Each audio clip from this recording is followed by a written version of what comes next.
Hello and welcome back to Hexgrid Hangouts. This week I am joined by, wow, I didn't get your full title, Brian Bauman of Paizo. We are here to continue the conversation with folks in and around the Paizo accountability, unionized Paizo movement, if I can use the word.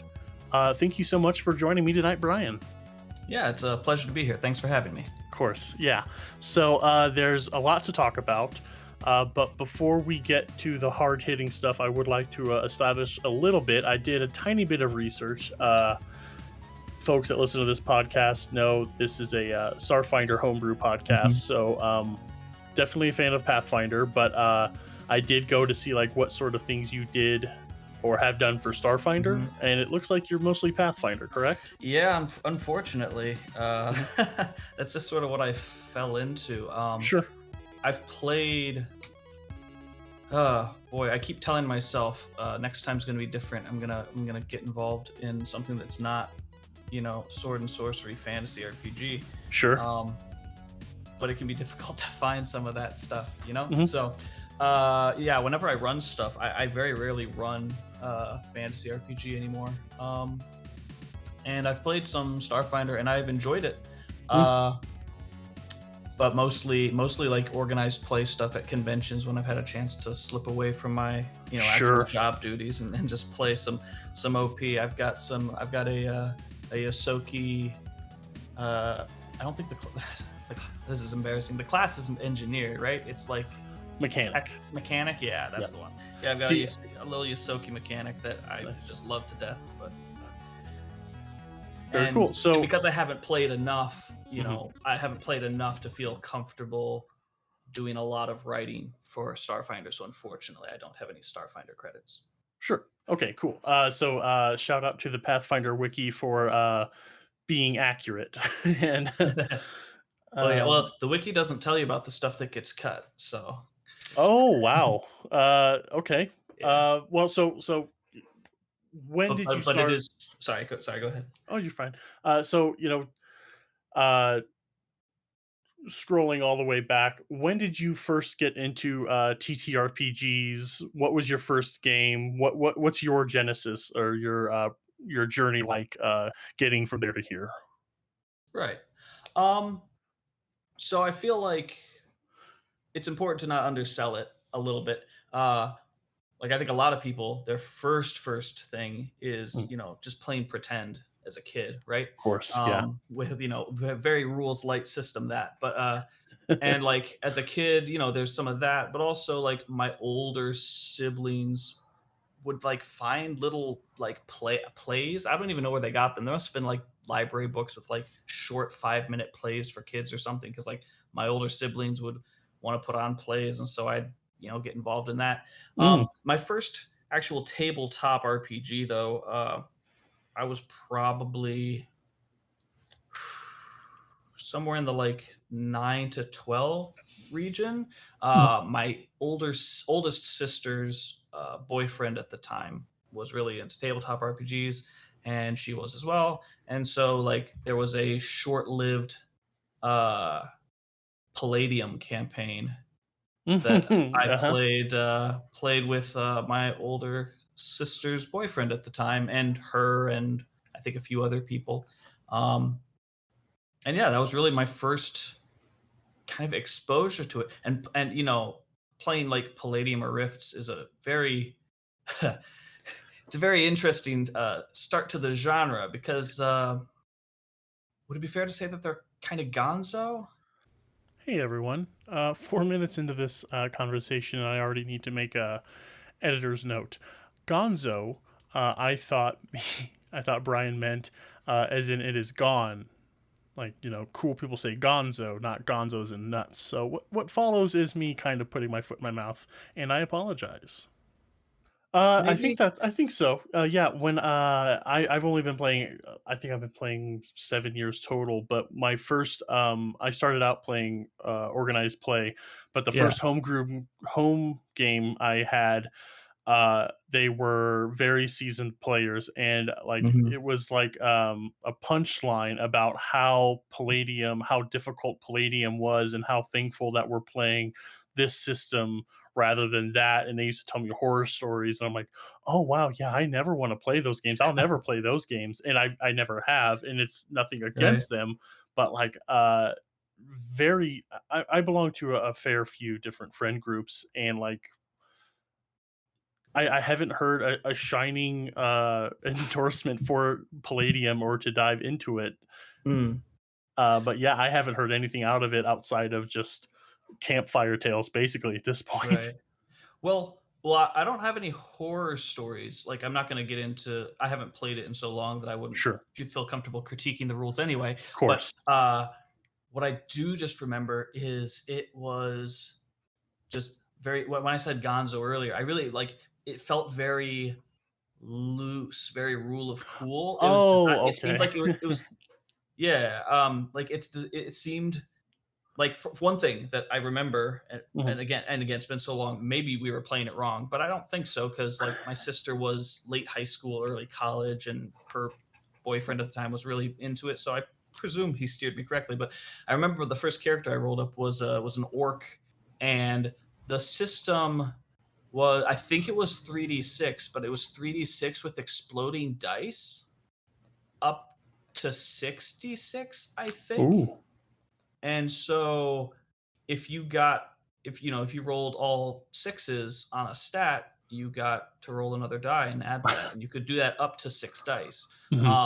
And so I was rolling up this orc fighter, and luck would have it, my very first character, I got exploding dice on his strength stat. And so I think at the end of it, I had 26 strength in this orc. Um, which, kind of will break any system, right? But that's kind of what I Mhm. meant earlier when I was saying like it was not designed. It didn't feel like it was supposed to be very like tightly controlled rails of balance. Sure, Because they're letting you roll up a character, and just if you happen to get lucky, your stats in one particular stat might just go completely off the rails. sure. So Gotcha. and so, as a kid, in some ways, I really appreciated that being my first RPG because I was able to. Um, I think it really drove home the idea of anything can happen, Mhm. right? In a way that a lot of more constrained media, books and movies, obviously, but even video games, Yep. uh, in ways that those media don't create that same feeling. And one of the reasons, if not the reason, I think that tabletop RPGs are so popular to this day, just that absolute sense of freedom. And so yeah, jumping into Palladium for my first game was really eye opening. Mhm. Because yeah, that first character, it just felt like anything could happen. Because if this Yeah, could happen to me on my first play, who knows what the other players will have happen with their characters, and who knows what might exist in the world that these characters are about to enter. Anything goes, really. yeah. Just that idea that, like, I got very lucky rolling this. There's no Hmm. telling, just knowing. I mean, you don't need to be a statistic genius to know, like, oh, if I rolled, I will never have this character again Right, if you play it like this. Like, it will always be different, and that's right, huge. That is a great introduction to it because, like you said, media, video games love to say you can go anywhere in this world and do anything. Well, no, I can't. Literally, I right. can't. But with Mhm. these, yeah, the only restriction is your imagination and the patience of your friends playing with you. Yeah, exactly. Cool. Um, yep, yep.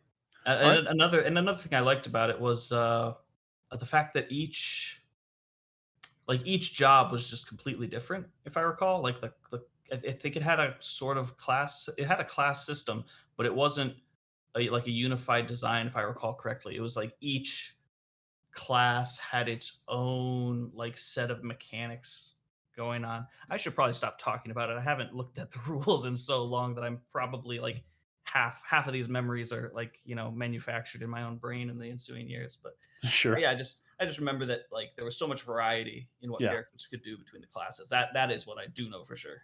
Awesome. I'm very jealous of all the people that got to play at such a Mhm. young age. I'm 33, so I knew about it, of course. Right. As I said in other conversations, like that was kind of like my friend group, like that was the taboo. That was the line where you can quote Star Wars and Star Trek all day long, but the Right. D&D people, it was always D&D people. Right. But like once we crossed that line, um, like there was always like this thing like, "Ooh, we don't want to go too far." Like we're Mhm. all we're all gamer teens. Like if we go that step further, so I didn't get to fall into it until I was 25, 26, and Oh, okay. boy, have I made up for lost time. But I'm always jealous, Yeah. like hearing like I was playing pretend with my brothers. We had action figures. We'd pretend Yeah. we were Power Rangers and all that kind of stuff. But yeah, that's right. That's a good point. Like formal tabletop introduction is one thing. Like we spend our very formative years play pretend all the time. So Yeah. that's a good thing. So you started early, been Yeah. playing ever since. Did you ever have like a falling out where like you said I've known some people who like, they played when they were young, then Mhm. like the line with certain groups is like, "Oh, I want to get a girlfriend so I can't play this sort of thing." Have you been playing ever since you were 9 years old? Well, so that campaign was kind of short-lived, Sure. and like after that, a lot of it was like Magic the Gathering stuff, which isn't Mm. role playing, but in some ways it's kind of like high level, like overview. Like you're creating, like if you create a themed deck, you're telling us, unless you're doing the min max thing, which I never did. I would play like Mhm. I would play I played the worst decks. Everyone else was like shooting for like victory in 4 turns, and I was like, I'm gonna put up walls, and then I'm gonna put up things that can tap to deal 1 damage to attacking or blocking creatures, and Sure. just like silly things like that. Yeah. But no, so we're about the same age. Yeah. So like uh, this would have been like early 2000s. And so I had enjoyed the like exposure that I'd gotten with my older sister's boyfriend, but um, it kind of basically I asked for the I think it was I could go look, it's over on a bookshelf, but I think the 3.5 Path D&D box set Mhm. for like Christmas one year, and I got it, and so I would do the stereotypical high school thing with my nerdy high school friends, where once a month maybe we'd be able to get everyone to commit to a 8 to 10 hour Mhm. just slog of role playing games. And I was GMing, and the games weren't great, but being with your friends is. Yeah. When I got to university, um, it wasn't so much that I like stopped, as there's so much cool stuff to do in college. Sure. Uh, that I partook in that stuff a Of lot. course. Yeah. And so I didn't like seek out a group. Um, and so I wasn't playing for at least most of my college years. What I was doing instead was doing, I guess technically live action role playing, because I was playing Humans versus Zombies and like running that. Mhm. Are you familiar with that game? Yeah, I am, yeah. Yeah. So I was doing that for 4 years while I was in college. But then, like right at the tail end, or it might have been after, it might have been when I was getting my. It was right at the tail end. I had a friend who was like, "Hey, I want to put together a role playing game with you and a couple other people in this cool game called Pathfinder." And I was like, Mhm. "All right." And this would have been when Yeah. Pathfinder was basically brand new. Um, And so, yeah, and it kind of reignited. Like I was like, "Oh yeah, there's a reason I loved doing this stuff, back in the day." Mhm. Especially being able to go back to it, as an adult, with a much more developed sense of like narrative flow and structure. because in my opinion those are the best games where everyone is able to like see both the narrative and the meta narrative that's being told around the table, and they're able to make decisions not just based on what would my character do based on the background they wrote in their character sheet, but also what are the arcs that we've baked, like because that's how I role play now, is like session zero we're sitting around a table, and even if it's not explicitly stated, because sometimes that can ruin a little bit of the magic, right? Mhm. Because a little bit of miscommunication about what the story arcs and what the plot beats are going to be can be helpful in creating some of that tension organically. But yeah, like we sit around and it's like as we're building character ideas together and putting those pieces together, even if we have secrets like that people at the table don't know, we can still see what sort of character progression arcs are possible. And and since we're aware of that when we're playing later, we can make decisions not only based on what's plausible for my character to do based on their like personality and the situation they're in, but also what can I do to create drama, to create tension, to create to not drama in the sense of like just arbitrary, not like table drama, but Yes. what can I Yeah. do to create a compelling narrative that Exactly. Yeah. everyone's invested in? That And so that's collaborative storytelling we're yeah, all searching for. Yeah. yeah, yeah, exactly. And that's how I play now. Yep. Um where it's not about min maxing, it's not about like creating, really overpowered characters or the badass power fantasies that Mhm. I had. Oh god, I had a DMPC. Of course I did when I was like 13. I like the worst stuff, right? Yep. He had two swords. I think they were different elements, like that kind of stuff. Falls by Oh, the yeah. wayside. And now it's like I will intentionally like put my character into a compromising like situation, or uh, give them a very like po- uh, a significant weakness Mhm. if that's going to make for a better story. Like I'm not attached to this character's success. I'm Mm. attached to this character as a narrative entity, Yeah. and I'm trying to create the most interesting story with them and the other characters in the game as I can. And so yeah, that was university, and that awoke. I was like, oh yeah, I really like doing this, and so I started running. I've run a few campaigns since then. Most veer into like the year and a half territory. Um, and yeah, I started branching out into other systems. Mhm. Um, And yeah, so I play a lot of one of my favorite things to do when we have in-person PaizoCon is I haven't run I run lots of games at PaizoCon, but I have Mm. never once run a Pathfinder or Starfinder game at PaizoCon. I sneak other games into there just for the variety. Yeah. Yep. So Cool. So what was the progression then? You are a software architect for Paizo. mhm. Thank you again, Pathfinder Wiki. What were you in? Were you in university studying software, IT? Mhm. So you're playing games, logical progression, get your foot in the door at Paizo. What is there a fun Right. story there?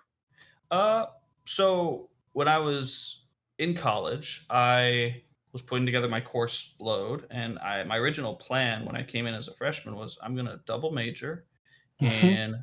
in computer science and audio engineering. And in terms of credit hours, that was a strain but doable. The real kicker came when I was scheduling for sophomore year, and I realized there was actually no way to take two classes that I would need that I had to take sophomore year. There would be no way to actually take those classes because they were scheduled at the same time. Oh, And like I think I checked the historical date. I confirmed like they weren't going to move the like there was no way for me to make that work. So I'm like, yeah. okay, well, and I can't remember why I chose what I did, but I decided, okay, you know what, I'm going to get this audio engineering degree, and I'm going to get two computer minors instead because I've already put in some of the work and I can knock out two minors no problem. So I did that. And then uh, I came out of college kind of at the right mid swing of the recession, the 2008 recession. Yep. So uh, and I was like in a relationship at the time, and so it was like, and they needed like an extra couple of years because they'd like changed their major, and so I was like, okay, I'll just I'm not going to try to find a job in this economy. I'll just stay in and get a master's degree. And so I did that and got my master's degree uh, in basically web development. It was kind of Hmm. an interesting program, but uh, but yeah. So basically, my focus was on web systems, computer security, and infrastructure essentially. Um, and so after that, I moved out to Washington, and started, just doing, because there were tech jobs out here. And while I really enjoy doing audio engineering, the kinds of jobs, some of the jobs that exist for that kind of a degree are in terms of lifestyle, not like there's a lot of gig work. It's a lot of Sure. like finding your next job in many cases, unless you can lock down like a studio Yep. uh, thing. And so I kind of figured, go for the stable employment that pays better, and I can do audio stuff on the side. Yeah. So, but that got me out to Washington, out to Seattle, and so I started working at just a business to business integration. Just boring, uh, a boring place that was, the people were pleasant, and it wasn't a lot of like stress, and it was a decent paycheck, but it wasn't engaging me. It Of wasn't course. Yeah. exciting. Um, You wanted the stable thing, and you got the too stable thing. So you got yeah, exactly kinda, yeah. what you asked for. Okay. Yeah, yeah, it was one of those things where it was just this behemoth of a company that had, like, purchased up a bunch of other companies all over the world, and Hmm. so it was just too, and because, like, I told you about, like, my educational background, Yeah. like, that's a weird pedigree to have if you're trying to, like, jump up the if you're trying to like advance a career in software. Most places they want, a 4-year CS degree from a good school, and like they want, and they want people who are coming out of university with that. And then the common thing to do in Seattle is like, work for Microsoft Of course. or Yeah. Amazon or what's the like Boeing, work for one of those big giants, get a couple years experience, and then you can do whatever you want. Yeah. um, but I didn't have the, like, I didn't have the, or at least I didn't think I had the educational background to really make uh, that plan work for me. So I slipped my foot in the door at this other company, and it got to the point where I was just tired of not feeling like I was making a difference, or not feeling like I was able to creatively uh, do my work. It was all kind of very rote. Sure. So at that point, I was just looking around, and I had been in the habit of like every couple of years just poking around Paizo's jobs board just Oh, to okay. see what Yeah. was available. Sure.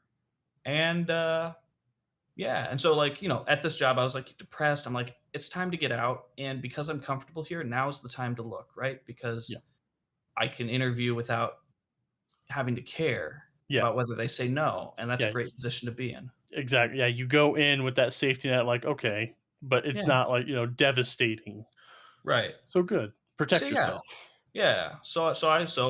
This was in late 2017 that I interviewed at Paizo Hmm. for I don't even remember, or I think it was just software developer was the role. Um, and interviewed, got hired, got brought in. My first task was to implement the massive site overhaul that dropped in early 2018. Hmm. Um, and so I worked with a very talented designer on that, and we made the changes, and basically over the years, what started happening was I started looking at process, because in a number of ways, uh, Paizo is a technology company, but it hasn't necessarily always treated itself that way. Can Um, you give an example? sure. So Paizo, uh, basically, for historically anyway, things have been changing, but historically, Paizo has um, kind of built everything themselves from the ground up. Because it started out, Paizo you started out selling, magazines with the Dungeon and Dragon Mhm. licenses. Um, and so my understanding is that the first iteration of the website was essentially someone who went, wouldn't it be better if instead of having to like find someone to like a temporary worker for the times of the year when magazines, you get those, you flip them open on a certain month and there'd be the card to like renew your Oh, yes, I subscription. remember the Right. cards, yep. Yeah, yeah. And so they're like, we instead of like either turning a full-time employee's life into a living nightmare, Mhm. for a couple months out of the year, or instead of hiring a temporary employee and then letting them go after all the cards are in, wouldn't it be better if we just set up a website where people could just log in and renew their subscription online? And that was the start. And if you get on like the Wayback Machine and go to Paizo.com on the Wayback Machine, you can see those like earliest examples of the website. And it is tiny, like it is tiny. It has a really busy like background. It's very, early 2000s. Yep. Um, and so, but basically everything else has, so I just wanted to lay that groundwork because that's like the core of where it all started. Yeah. And everything else has been built up on top of that. And Paizo has their own warehousing system, their own payment processing system, their own uh, website, obviously, their own website management, content management system underneath that. They have their own, basically anything you name it, it was written in house. And for a large chunk of Paizo's history, the software team was essentially three people or thereabouts. Mhm. Um, and that can sort of work for a time when it's greenfield development and everything's brand new and you're Yeah. just building new things, and none of the old stuff breaks. Like none of the old stuff is broken because you just wrote it. It's all still working just fine. But you're in the business for 20 years because that's it was about 15, I guess, when I started. And that you start to notice that you've accumulated a lot of technical debt. Oh. um, and so you're running on older servers than you really probably should be, you're running on older software than you really probably should be. um, and it's not a case of where like um, it was like a security issue. It wasn't that, but it was things are more brittle and it takes longer to fix them because of that, especially if you're running, a small crew.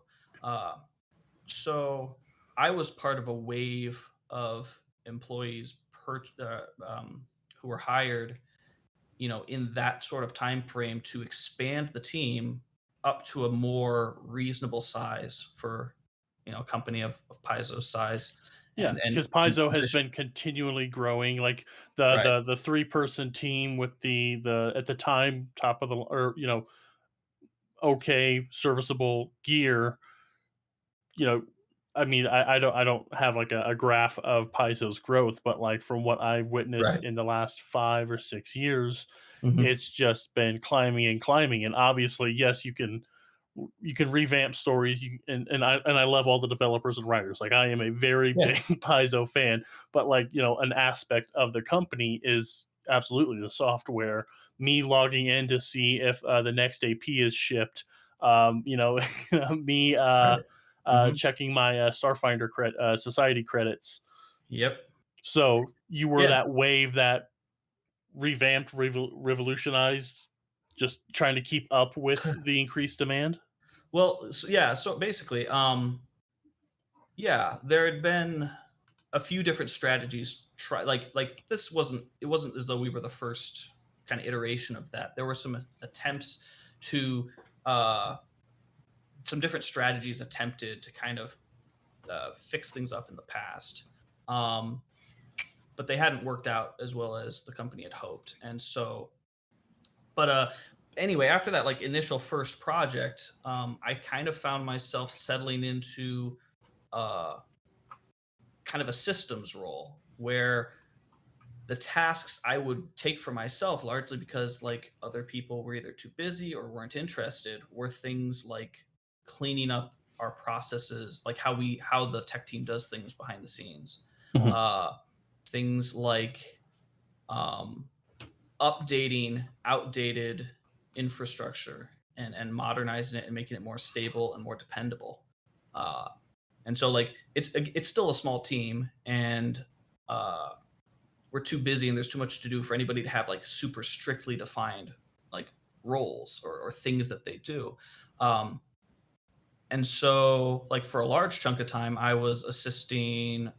We only had one sysadmin at the time, and because we do all our own like in-house IT as well for a lot of creative people that really need to have the computers working. What one sysadmin slash IT wasn't enough, and so we were in the process of acquiring another. But there was a good 6 to 8 months where I was just about 50% of the time I was helping our existing sysadmin, and she's fantastic. But we were also in a situation where she had been hired, and then the pre to help the previous sysadmin, and then the previous sysadmin had left within I want to say 4 months, maybe 6 months. Oh, wow. So we had we had 15, 20 years of stuff, and there was documentation on a lot of it.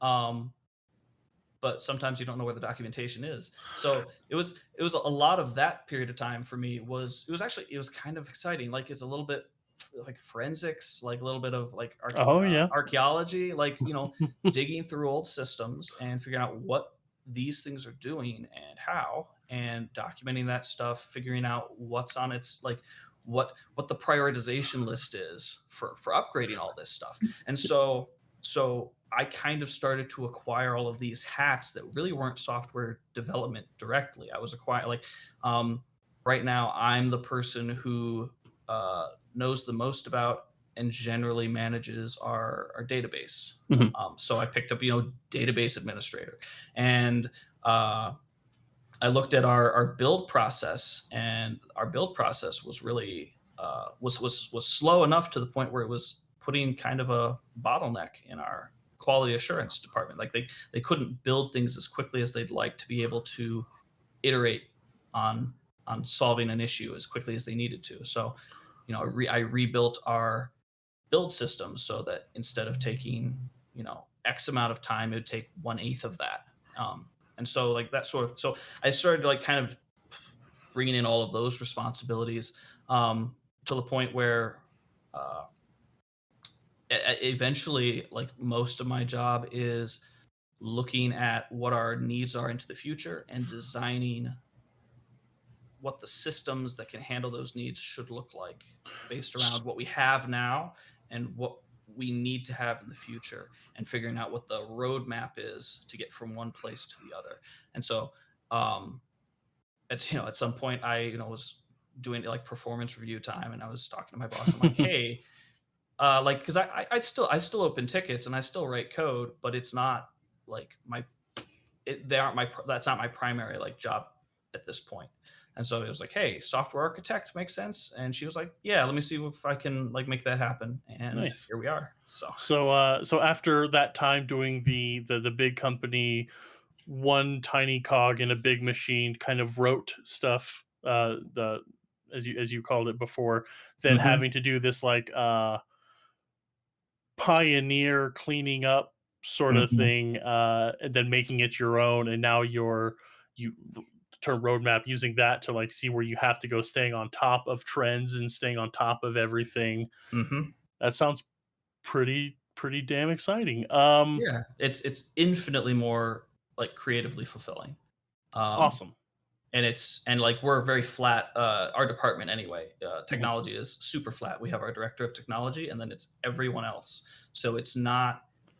Um, so like a worry of I think a worry in general when at least people in software here, like software architect, is like uh, some like out of touch person in an office from on high, like scribbling out documents and then just sending them off to be like implemented without any sort of uh, stake in the game. Sure.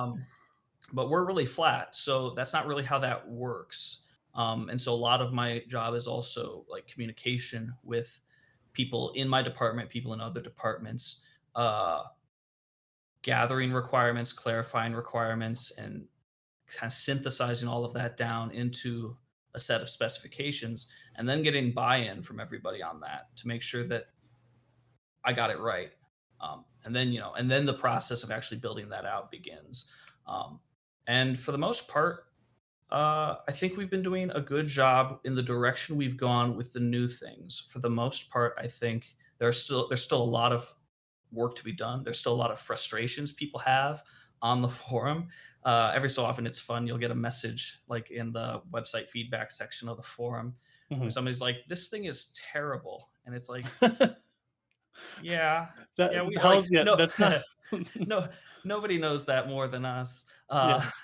Or with regard to a specific thing, like we're aware it is items, 76 on our list of things to do. Mhm. Um, what's kind of fascinating and frustrating at the same time about software, especially public facing software, is that in a lot of ways, the annoying things that face users are not actually the most important things. Like our prioritization list is, at the top are legal requirements.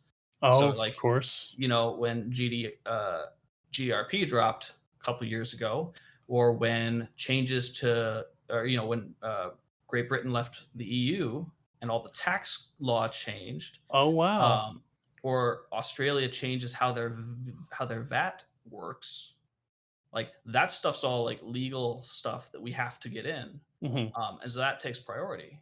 Of course. Um, But and you tell right, you tell yeah, yeah, someone who spends their afternoons in the forums that yeah, yeah.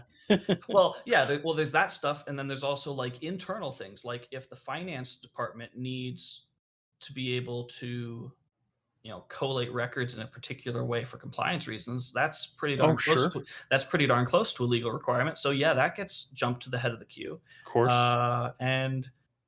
And then there's just the general stability. Like if we have to do a thing so that we can make other improvements later, or work faster, or not put off maintenance on a server until it collapses and causes a bigger problem, that Yeah. stuff also takes priority. um, and so like and then at that point it's like in ranked order of like biggest hassle to the most number of users. Like that's when we get to those items, and unfortunately that does mean that like things are not as quick. The Sure. visible, especially the visible things, because most of the things, the first three categories I just talked about, most of that stuff nobody ever even sees. um, but every so often we try to make sure that we're at least including some quality of life improvements most That's good. Yeah, most yeah. releases, because Yep. we want people to see that progress even if they can't see a lot of what we do. Exactly, and that kinda protects you from, forum posts later on saying, like, "We never see you post anything about anything." Well, Mhm. yeah, 'cause, frankly, legal is none of your business, Right. It's like Yeah. things are be so to have that, like, "Okay, here's a list of things we did, and also we d" so cool, that's good, and that's, Yeah. uh, that that feels like a very tight rope to have to deal with, especially with, Right. dealing with people who spend money on the thing and I can't access my thing. Right. You know, Oh you yeah, exactly. And those are serious. Like that those are our number one issues. Like yeah. if somebody like there are some tickets about like fixing some formatting issues on the forums, and that is definitely like a major hassle for people. But yeah, like if somebody has an issue where I can't access the thing that I purchased from you, Mhm. like that's a way higher priority, because we have to anything that has to do with people giving us money and us giving them Yes, products has to exactly. work. Yes. And so all of that stuff gets rushed, not rushed, but accelerated to the front of the queue. We Of course. obviously we test it, um, and so yeah. Another thing is that, um, or sometimes there are things that are part of the company's brand, like things about how we handle things for customers is in many ways like kind of a pillar of Paizo's existence, Mhm. of how people think about the company, like good customer service.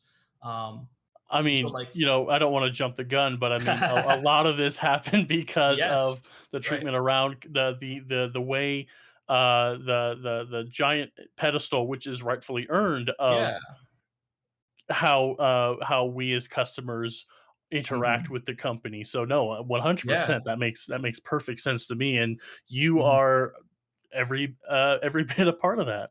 yeah, yeah. I mean, it's actually kind of ludicrous thinking about that. In no other company that I've ever heard of would uh would a shakeup, if you will, in Mhm. the customer service department. Yes.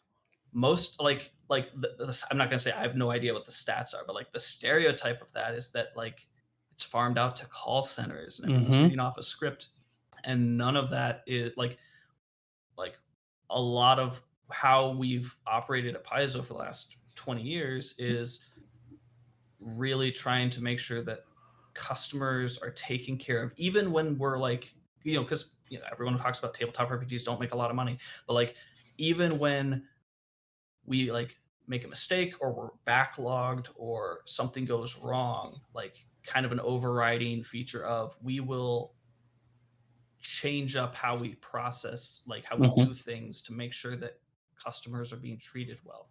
And so a lot of that is baked into the website too. Like customers expect that when they put together an order, we will search every possible shipping method that we have available, and we will check like any possible time frame, all of the carriers, any set of packing, like just a packing question is like a difficult problem to solve. Like how do you pack things into boxes?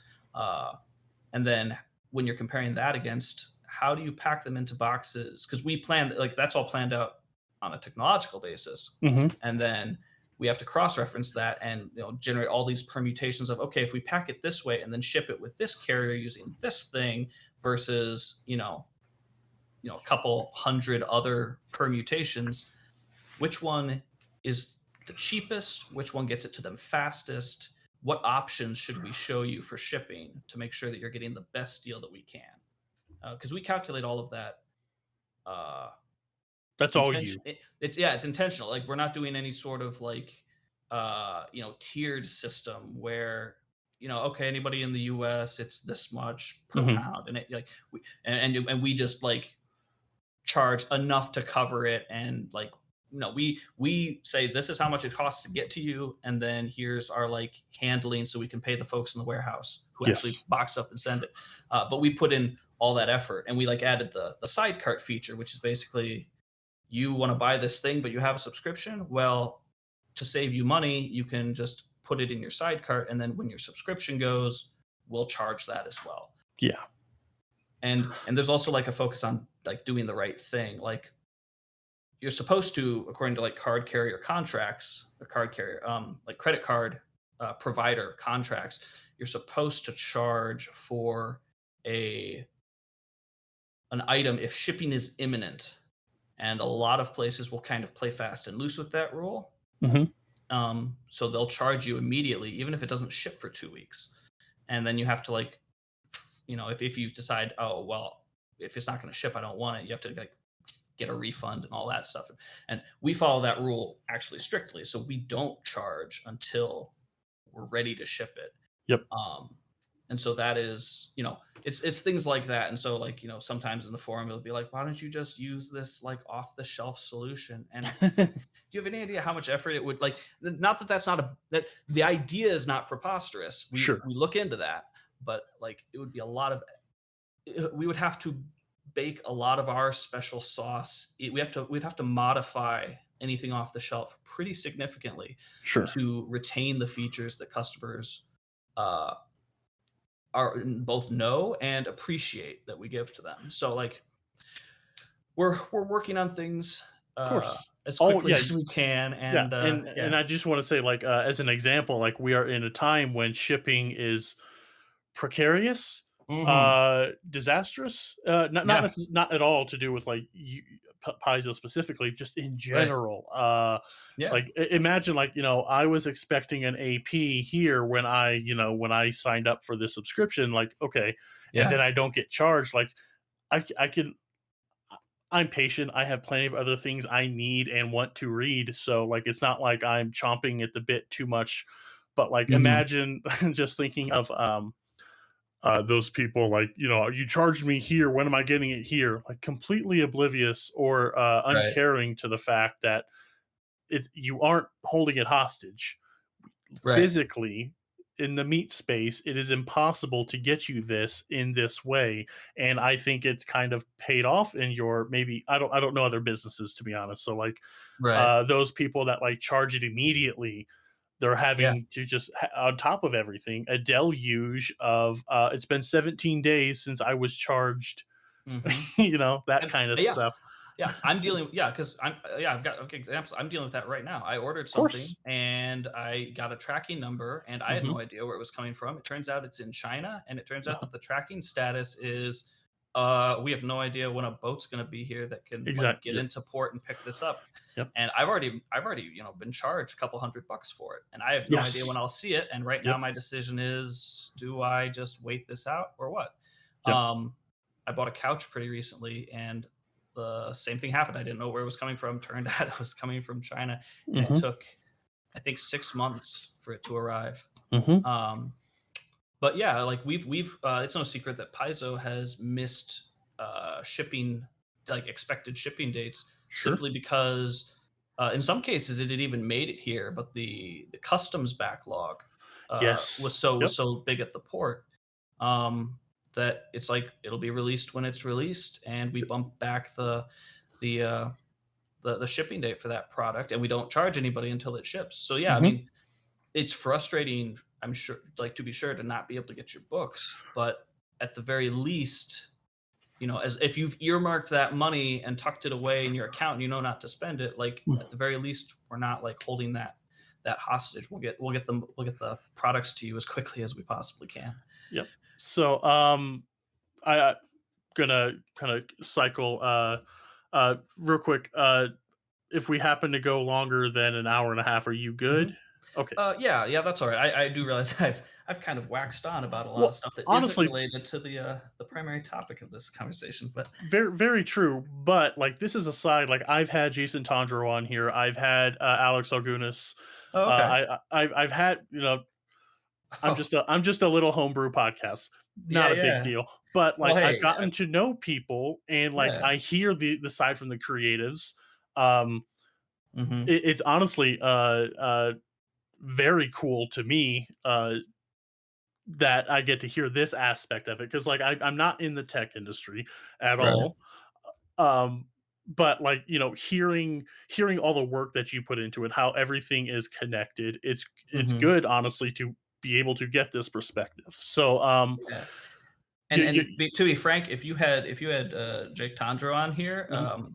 there is nobody who could walk you through uh like the crux of the UPW Oh, like effort so at all. Like, there's no one who could do it better for you abs- than Jake Tondro. He's just uh absolutely fantastic. absolutely. We actually had him on the show last year. I haven't Oh, had him. I'm gonna reach out to him again to see if he wants to come back on and talk about this. But no, we had him on when he was promoting Fly for Your Die, and it was very mhm, much in my wheelhouse. I'm like, hey, you want to? He made like a comment about like I'll do your podcast, and I'm like, shot my shot, and he showed up.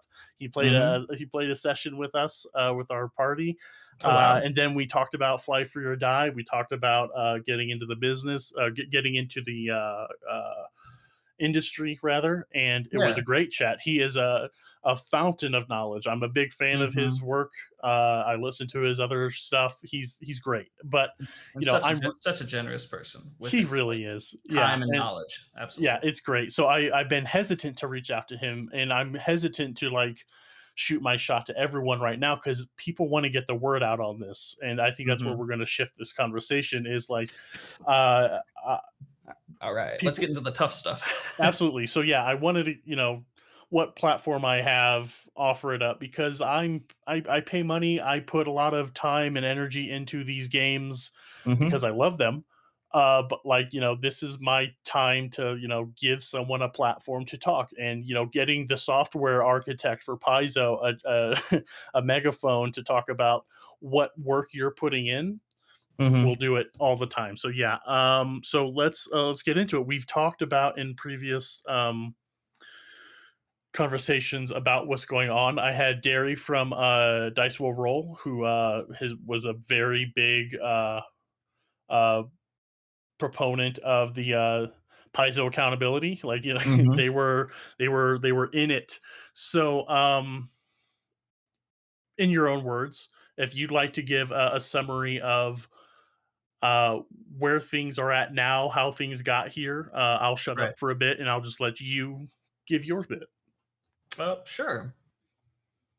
So with regards to, uh, the United Paizo Workers Movement, Hmm. an organization effort, at this point in time, we are currently waiting on a response from the Paizo executive team Hmm. regarding our request that they voluntarily recognize our union as the um, representatives, bargaining representatives for 50 employees or approximately 50 employees Hmm. at Paizo.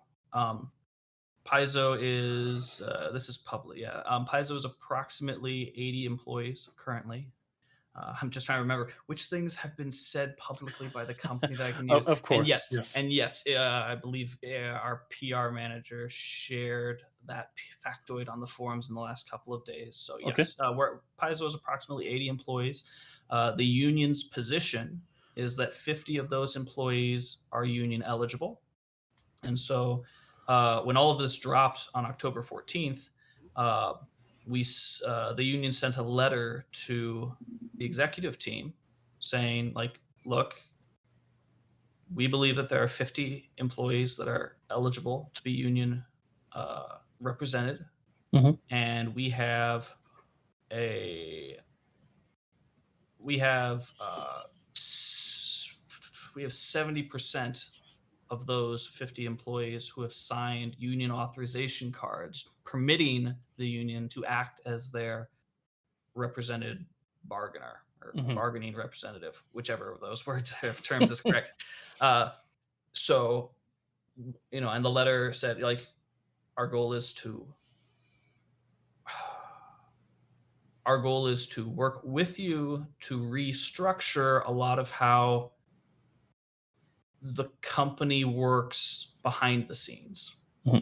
Um, Obviously, there's based on both, like, uh, there have been little snippets of it here and there over the years, and obviously with the massive explosion of scrutiny in the last month, like, they were already clear and had publicly stated, like, we need to make some changes. And Hmm. so, our approach from the start as the United Paizo workers was, yes, yes, we're in full agreement there. Here's a bunch of us. We would like the opportunity to help steer you in the right Yes. direction. Uh, Steer is too strong, but more like put another rudder in the water to help guide. You've got your rudder. We would like our rudder, and, like, together we'll get Yes. in the right direction. Literally Um, in the same boat. Let yeah, us help. Let yeah, us row. Yeah. right. Because the people who work here are amazing. Like, Hmm. they are so many good-hearted people, so many highly knowledgeable people, so Yep. many uh and it's and unfortunately, it's historically not very many of those people have been listened to, even in their areas of expertise. Hmm. And that's a real tragedy because you know part of what's interesting is that in a creative field like this, where we're living in one of the more expensive cities in the United States, and Boy. in many cases at the company, wages are like some of the stuff has been. Some people have shared their wages, either Mhm. former employees or current employees have shared their wages on like online on Twitter and stuff. So you can look that stuff up. I don't want to get into the specifics of other Of people's course. stories, Yeah. but like if you're in a creative industry like Paizo, and you're living somewhere really expensive, and in a lot of cases the pay isn't that great. What's interesting is that the people you tend to have are the people who really love this stuff, Yes. right? Because no one's at Paizo looking for a paycheck. Now I'm a software architect. I get paid better than most of the people at the company, I'm sure, possibly better than some of the managers. Um, but every single person in the technology department is making far less than what they would be making doing comparable work Hmm. uh, at another um, location. But at basically any other any dedicated technology company in the Yeah, area. your So peers in your industry right, are far outstriping you. However, like where you're at within the right, company itself, you're not doing so terribly. So right, right. that's yeah. There's no shame there. It's just Yeah, yeah. So honesty of the industry. yeah, so across the board. So when I'm saying like I'm not just talking about like the people who are making the truly uh unfortunate way like it's really it's it's heartbreaking to like Yes. coworkers, people that you know, people that you care about, people that you love, um just not being able to make ends meet. Yeah. Like I really appreciate how a lot of people who work at Paizo will moonlight as freelancers. It lets Hmm. like I do that. It lets it's kind of a it's a way for people who aren't uh in the on the editorial side of things. It's a way for them to like flex their creativity because most people who work at Paizo are into tabletop RPGs, and most of them are like a lot of them are skilled like skilled contract freelance writers for Hmm. Paizo products or other products, and so that's really cool and really heartening. But there's a sort of a dark side to it as well, which is that you know, uh, like Jason in interviews recently has talked about like in his earliest days at Paizo, he needed freelance gigs so that he Yeah. could eat, and that's heartbreaking. Yes. And so I think that with the sudden departure of Sarah Marie and Diego last month, it was everyone sort of got a sense of, oh, my like position here is a lot more tenuous than I would like to think it is, Hmm. and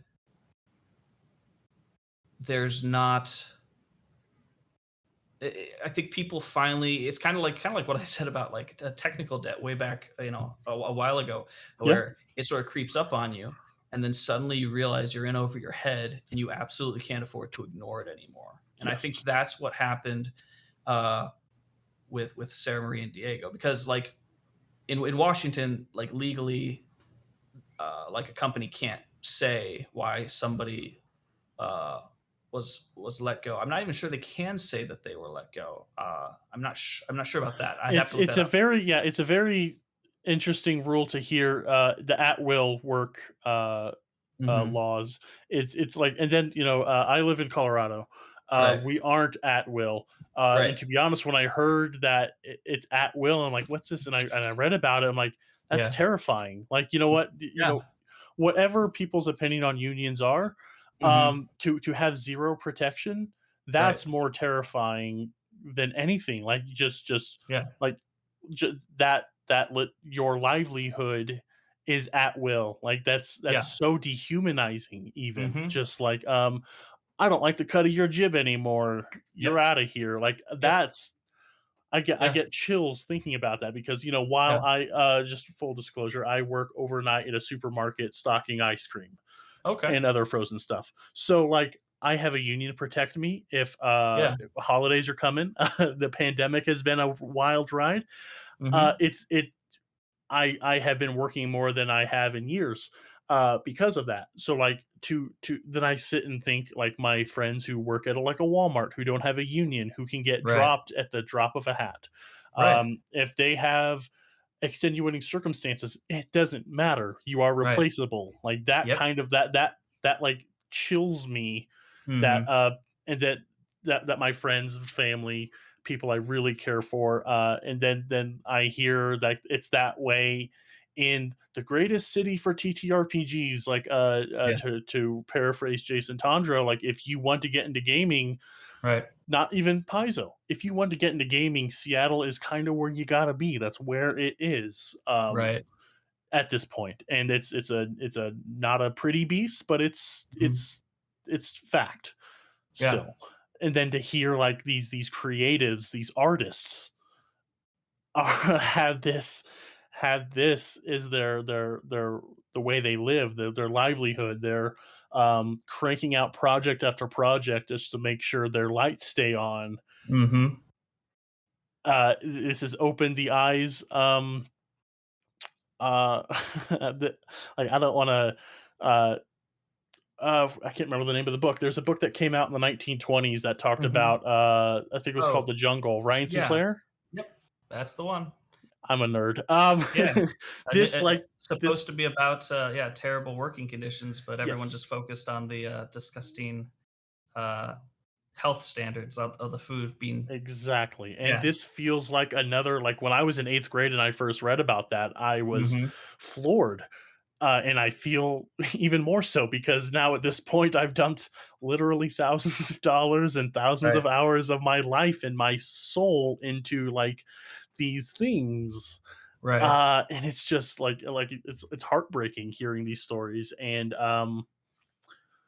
now you're all banding together Mhm. to do something about it. And this Yep. feels after this past month, it feels like there are some there's some light in this Yeah. tunnel we're slogging through. So, um, Definitely. you said you had a meeting tonight. Is there anything that we can like expect? Has there been any movement? I know I guess, Mhm. holding pattern, waiting for the voluntary acknowledgement. Right. So let me think here. Uh,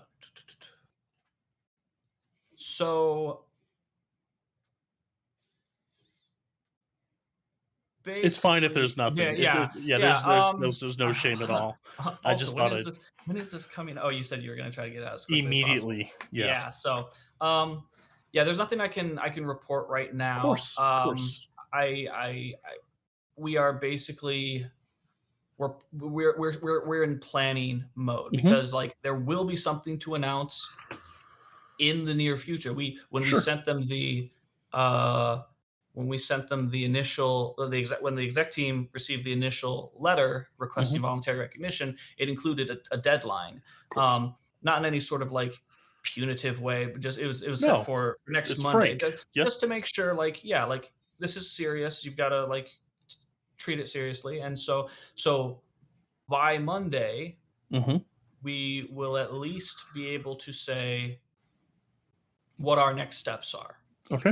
Because they could like the deadline is really more of a courtesy, right? And Hmm. a and a and their response to it by that deadline is an equal courtesy. It's just they could, in theory, if things were to proceed with a National Labor Relations Board vote, they could agree to voluntarily recognize, 7 weeks out, right before the election. Like they could choose to do that, and if they did that, you know, the UPW would accept because that's still less of a like less of an ordeal to go through than dragging out the entire Sure. uh, election process. So one way or another, we'll have an announcement to make at least by Monday about what Okay. the next steps are.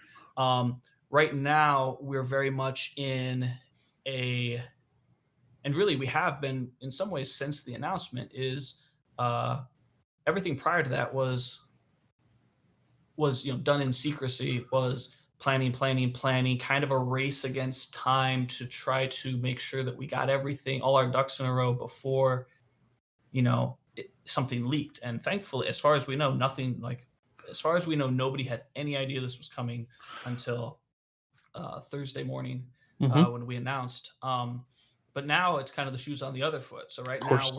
we're shoring we're prepping, like here's what our steps are if they say yes, here's what our Mm-hmm. steps are if they say no, here are, we're still trying to add people to the union because our goal is to like in Washington is an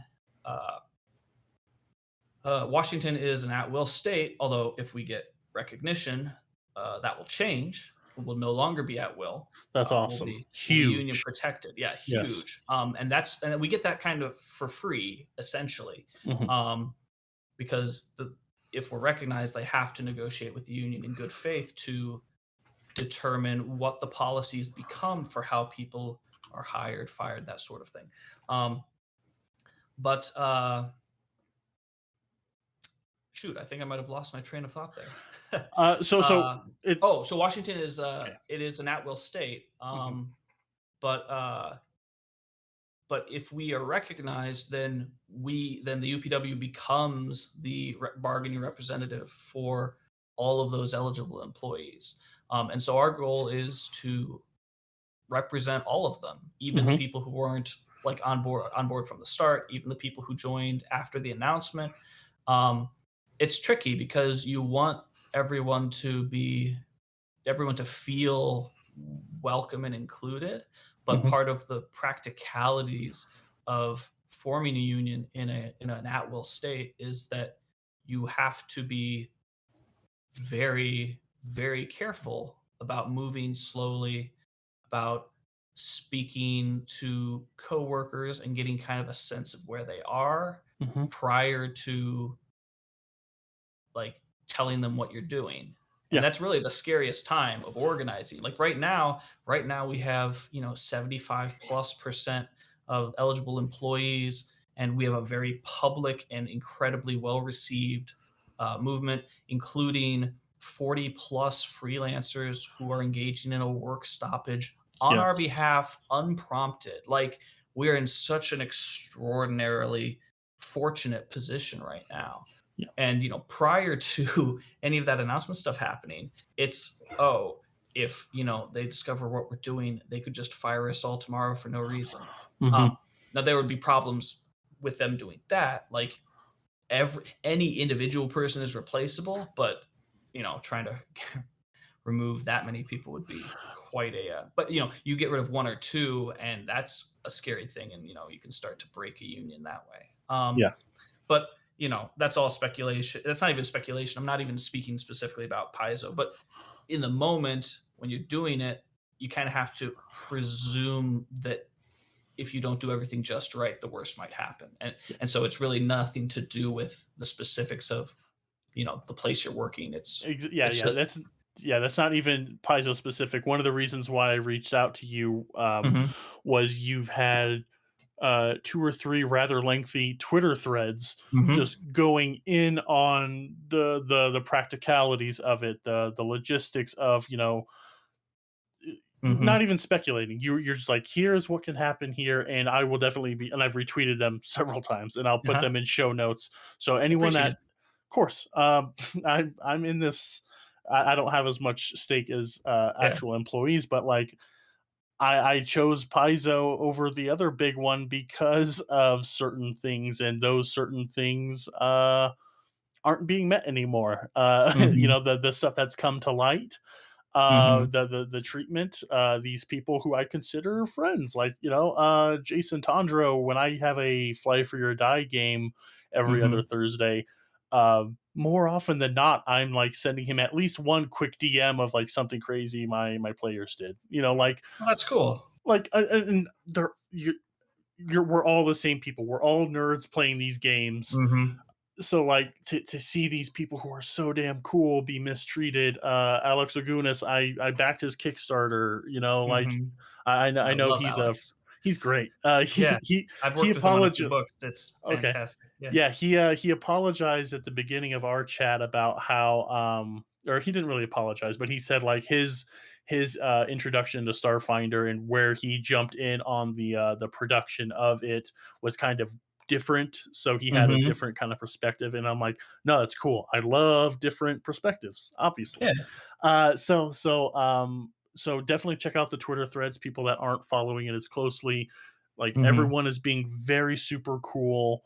One thing I do want to point out is there's and early days once it started. I'm a kind of a knee jerk guy who likes to get his pot shots in. So Mhm. when things were popping off, I was feeling things, and I voiced some of those feelings. Nothing damning. I Uh-huh. didn't delete a single tweet, but like at this point, going in on and attacking anybody isn't helping anyone right now. Mhm. And as tempting as it is, I'm guilty of it. Right. Um, like keep the faith. Mhm. Everyone's it's and I do want to say like you are a freelancer, so like your identity in the 40 or whatever. Like I'm not here for Mhm. that, but like just any Mhm. freelancers listening who organize this stuff, the work stoppage. I think that was the term you used, work stoppage. Yeah. Not a Most str- Go right. ahead. Oh, sorry. Yeah, it's not a strike because they're not Yes. a union. It's a work Yes. stoppage, and it's also not like concerted on the part of. Well, it's not a part. It's not on the behalf of all of them, right? Yes. Most of them have been pretty public about it. However, Okay. because uh, most of them have been pretty public about it because I think largely because, well, one, they wanted to support us, but also because Paizo already knows who they are because they're not accepting work and not turning it in. So, Yes. so a lot. So I'm saying that mostly to say that if people are interested in hearing it directly from them, a lot of them are on Twitter. They're Yes. using the unionized Paizo hashtag, and they're Hmm. telling their stories about why they individually as people are engaging in a work stoppage or why they aren't taking uh, um, additional work or Hmm. assignments from Paizo, and it's really inspiring stuff. So I encourage anybody who's interested in more about that side of things uh, to get on Twitter and check out the unionized Paizo hashtag because a lot of them are in there actively talking about Yes. what it is that led them individually as people to engage in the work stoppage, and it's fascinating stuff to read. And It's been we're so grateful. yeah. All the staff are so incredibly grateful that they have given us so much support. Yes. It's unreal. And I can't It's put a into real words just yeah. how grateful we all are. It's a real wild story to have heard like, "Oh, we're doing this." And Hmm. so what, me as just general person in the world, like, "Oh, cool, they got together." And like, no, they did this on their own. Uh it just like it and someone said today on Twitter like it's not a strike. We can like very definitively not a strike, Hmm. but it gives several effects that work as if it were a strike, which is just like I love that ingenuity, the people banding together. It's very heartwarming in these dark times. And Hmm. it's been a blast to be able to get this word out more. Yeah, I and hopefully, like, n- n- all that's happened so far is the announcement. So hopefully, we'll be Yeah. able to, come back with good news, and we'll be able to start. Hopefully, the union will be able to start talking about the improvements that it's been able to negotiate. Like, Mhm. hopefully, in a year's time, like obviously everything won't be fixed, but hopefully in a year's time there'll be so much more than just it's almost like this part's just the optimism part, and we Yeah. still have all of the making things better part ahead of us, and I'm really excited. I hope we can get to that part soon. Yeah. Yeah, very good. It's very much like you getting into Paizo and revamping the Mm. the tech stuff. Like, you know what? You know, you so actually no, that actually kind of fits. Oh my god. Mhm. Like it was running, Paizo was running. It was, there were dips, there were things that were missing. A kind of a catastrophic blow happened, and now it's time to upgrade the servers, Mhm. change the Ethernet cables. I'm Sure, not sure. very, but like We this is like we very have much had to like we have had to do both of those things, so you're not entirely wrong.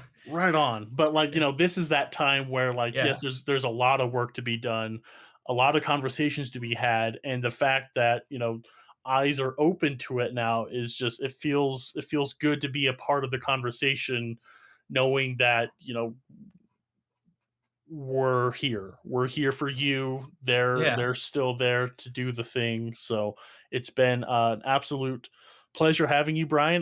There's a lot of stuff like I did want to maybe come back. We could talk some more about your writing because you do you have Uh, writing credits. So I do have a few. I'm not yeah. very prolific though, so I'm not sure you'd get an hour and a half out of it, but Sure, sure, but if ever you wanted to get together and guest on the podcast, we're Homebrew Starfinder. We are set in the Mhm. Pact Worlds. I homebrew like a company here, a weird alien race here, but like Mhm. I very much love the setting. I play in it, so I don't have to make my own. So Yeah, if you yeah. ever want to get your feet wet, we got plenty of opportunity here. Where can we find you on Twitter? Your social Sure. media where we can. Well, I got my Twitter with the intention of it being used for professional stuff. So it's the very boring at Brian M. Bauman, Mhm. Bauman. Oh no, is Uh, it Bauman? I'm sorry. oh, did you say Bauman? Yeah, I went to Google and That's Google told me it was Bauman. yeah, that's because that's probably how it's traditionally pronounced. It's not a Okay. problem. Like my family specifically has called it Bauman, Okay. but it's like a German surname, and I'm pretty sure it's supposed to be pronounced Bauman. Uh, cool. Well, a little tidbit. But you I'm know, okay. Brian M. Bauman. yep. So I am Dom Bewley, also a German Hmm. last name, often mispronounced as Bully. So I sympathize. Yeah, there we go. All right. So yeah, definitely follow you on Twitter. You're like most people in the Paizoverse were retweeting and tweeting the links and the threads and the Hmm. thoughts. Definitely will be following along. And Yeah. thank you so much for hanging out with me. Yeah, thanks so much for having me. This was a lot of fun, and Cool. yeah, I might just take you up on if I ever have free time ever again. I might just take you up on playing some Starfinder because I have been meaning to get back into that. It's so fun, and I do have offline games. It's not just podcast Oh, stuff. So if totally. you're a little, yeah, yeah. So all right, I will sign off here. Let you get back to your Yeah. night. Everyone, stay tuned next week for the continuing adventures of the Hexgrid Heroes, which is a new sign off I'm playing with right now. Thank you. Nice.